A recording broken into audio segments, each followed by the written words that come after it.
ভাইয়েরা হাসপাতালে বিভিন্ন জায়গায় রক্তে কাতরাচ্ছিল, তাদেরকে চিকিৎসা দেওয়া পর্যন্ত হসপিটালকে বন্ধ করে দেওয়া হয়েছিল, সেই ভাইদেরকে চিকিৎসা করানো হলো।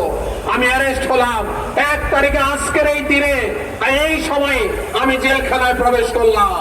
আমি যখন জেলখানে যাই তখন আমার অবস্থা ছিল মৃত প্রায়। আমি হসপিটালে ছিলাম, তখন মনে করেছিলাম নিষিদ্ধ করা হলো দলটাকে, হয়তোবা আর কতদিন পরে জেল থেকে বের হব। স্ত্রী পুত্র পরিজন থেকে বিদায় নিয়েছিলাম। জেলের 5 তারিখে বেলা 12:35 আমাকে একজন কারারক্ষী এসে বলল, স্যার ঘটনা তো ঘটে গেছে। কি ঘটনা? পলাইছে। কে পলাইছে? হাসিনা পলাইছে। আমি বিশ্বাস করতে চাইনি, তাকে ধমকালাম। আবার যখন সে 2:15 বাজে এসে বললে যে স্যার এবার আমাকে কিছু দিতে হবে, চোখে দেখে এসছি হাসিনা পলাইছে, আমি বিশ্বাস করলাম। আত্মচিৎকার দেবে আল্লাহু আকবার বলে ওযু করে 2 রাকাত নামাজ পড়লাম। আমার জীবনের মনে হয় যেন সেরা নামাজটি আমি পড়েছি। আমার জীবনে আল্লাহর দরবারে চোখের পানি মনে হয় সেরা চোখের পানি পড়েছে। এরকম অজস্র চোখের পানি আল্লাহু আকবার চিৎকারের কারণে 12টা বলতে পারবো না।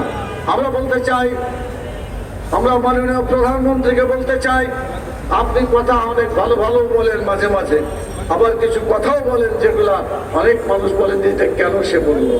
আমি প্রথম কথা বলতে চাই, জনগণের ভাষা বুঝে কথা বলতে হবে, জনগণের কল্যাণের জন্য কাজ করতে হবে। জনগণের কল্যাণের জন্য যদি কাজ না করেন তাহলে দেশের জনগণ অতীতের সরকারগুলোকে যেভাবে প্রত্যাখ্যান করেছে, বর্তমান সরকারকেও জনগণ প্রত্যাখ্যান করবে ইনশাআল্লাহ। সেই জন্য আমরা বলবো, বেশি সময় না নিয়ে জনগণের দাবি মেনে নিন, গণভোটকে মেনে নিন, গণভোটের জন্য শপথ নিন।